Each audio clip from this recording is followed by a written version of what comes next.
You know what's crazy, guys? We're already several months into 2023. Time just flies by.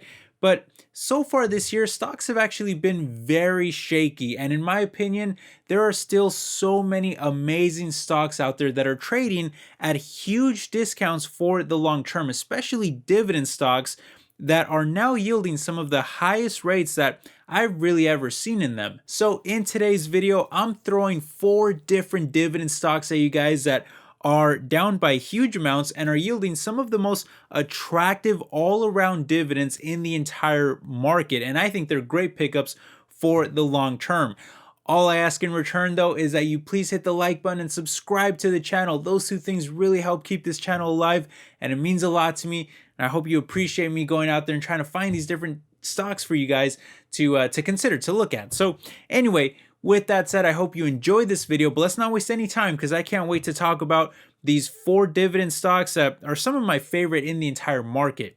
Alright guys, now in no particular order here, just starting with stock number 1, I'm going to kick things off with the pharmaceutical giant Pfizer, ticker symbol PFE, who I've definitely mentioned several times in the past, especially for the huge growth that they saw during the pandemic. And while the company is extremely controversial these days, the fact is that just from purely a stock market investing perspective alone, Pfizer is looking very attractive right now, and that's in large part because of the V-shot for the pepperoni that has instantly turned them into the largest pharmaceutical company in the world, as that one product alone did almost 3 times the sales as the next closest pharmaceutical drug and caused their total company revenue to literally double in size, growing from around 40 billion in 2020 to more than 100 billion last year. And yet Wall Street is actually selling out of the stock in a frenzy right now because they're all worried that the growth will completely evaporate coming off of the pandemic,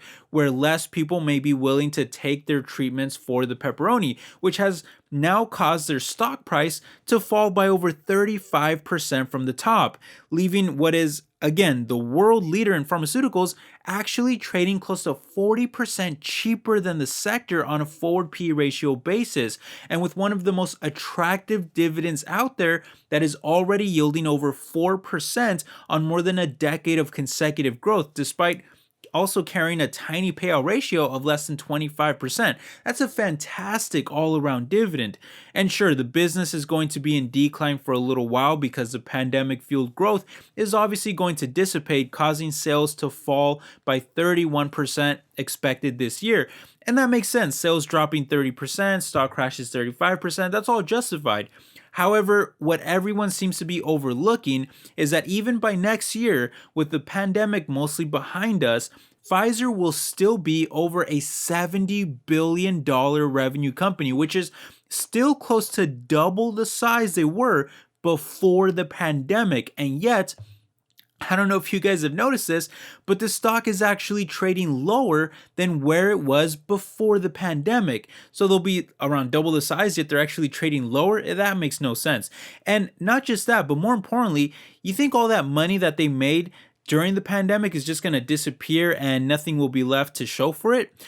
Pfizer has made so much money, guys, that they've literally started to buy up a ton of the competition to make themselves even larger in the future. You're talking about huge acquisitions here ever since the pandemic started, including Reviral for over $500 million, Trillium for over $2 billion, Global Blood Therapeutics for over $5 billion, Arena Pharmaceuticals for close to $7 billion, Biohaven for more than $11 billion, and most recently this year, they just announced yet another massive acquisition of Seagen worth over $40 billion, which gives them control of innovative cancer treatments, some of which are already very high selling, while others recently gained regulatory approval too. And that's only going to bolster up their already existing giant pipeline of over 100 drugs and treatments that they had prior to this new deal even being announced, which I think will only ensure even more growth and dominance over the long term. Again, Pfizer, very controversial company. Some people like them, some people don't like them, but just from a purely stock analytical perspective, I think it is heavily slept on right now when you talk about massive size, yet still so much future potential because of the moves that they're making. And meanwhile, you get an even cheaper stock than the sector with a super attractive dividend. So, just from a stock, again, stock perspective alone, I do think it is a very attractive stock, and I am picking up shares myself. All right, guys, moving on to stock number two, we're going to go with a very big yielder here, and that's going to be Walgreens Boots Alliance, ticker symbol WBA, who I've also been scooping up a lot of shares of lately, as I just see it as really trading for one of the lowest and most attractive prices in the past decade. And from the top, Walgreens is now down a massive over 65%, which leaves their adjusted PE ratio about 60% cheaper than the sector, and with one of the largest dividends that we've ever seen from them at close to a 6% yield, despite still having a pretty good payout ratio below 50% and a monster growth history of almost 5 decades in a row, as they are now on their way to achieving Dividend King status very soon. Granted, a lot of the crash is warranted because they've struggled to grow in recent years, especially with the rise of online shopping that has really lowered the foot traffic of their physical pharmacy retail stores. But in my opinion, Walgreens is now doing everything necessary to turn that ship around, like investing hundreds of millions of dollars into their own online shopping platform that also integrates their already existing physical store logistics network for things like faster shipping and also store pickup. They've also invested billions of dollars into healthcare by acquiring Village MD to transform their stores into co-operated clinics that will attract even more customers. They acquired CareCentrix and built out Walgreens Health Online to provide virtual care with already close to 20 million members. And overall, the end result should be huge synergies across their entire ecosystem of stores and products and services that I believe will finally stabilize their deteriorating margins and maybe even bring back a little growth in the future, despite their already massive size of over $130 billion in sales per year.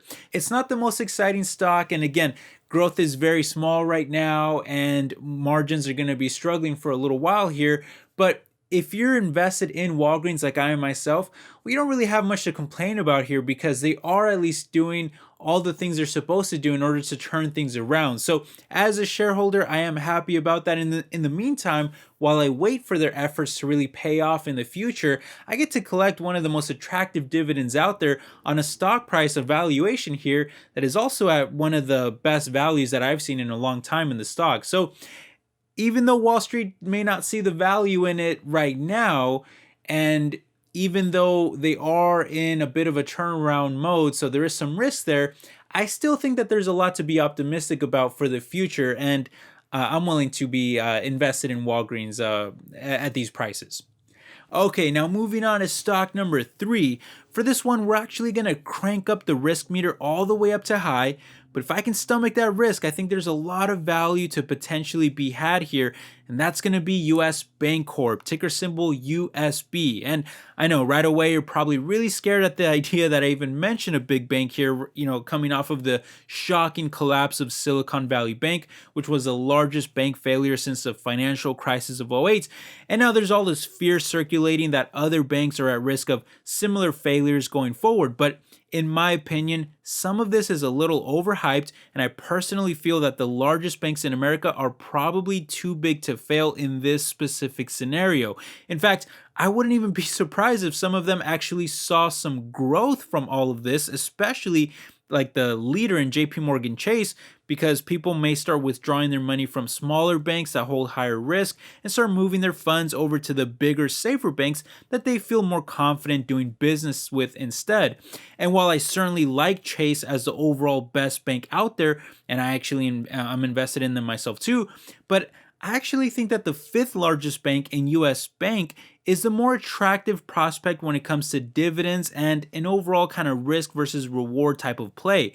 First of all, at the fifth largest size, they are still very large to where it's hard to envision them failing at more than double the size of SVB, and their recent acquisition of Union Bank is only going to make them even larger in the future. But on top of that, All five of the big banks are much more heavily regulated because of their larger size and continue to pass the Fed's annual stress test every single year with flying colors.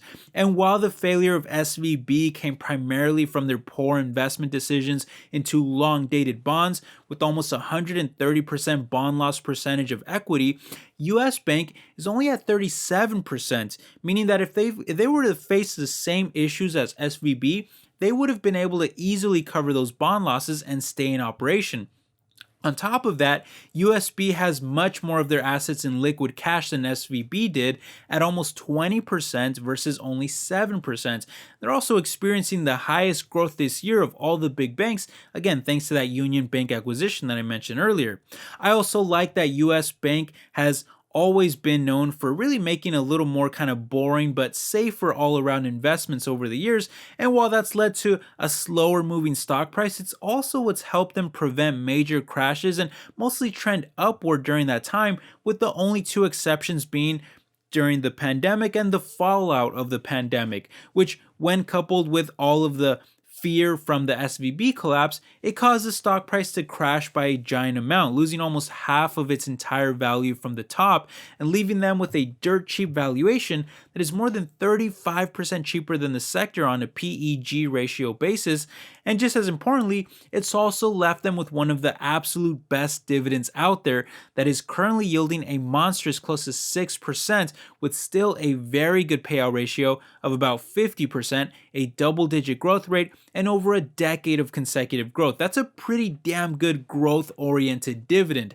I actually don't own any USB stock myself yet, but I am very tempted to start scooping up some shares here. And I think after recording this video, I'm going to have to jump on my phone and just pick up a few shares here because it's looking really attractive from a risk-reward perspective, and especially for that dividend.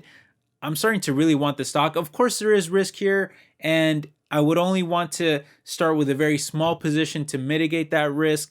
Of course, there might also be a recession happening this year, which would damage banks probably a bit harder than other stocks out there. So I would want to exercise some caution with it. But again, I just think that this is looking really attractive here as a very solid value stock with a mouth-watering dividend. So I think I'm ready to start buying a small amount of shares here and maybe build it up into a larger position over time.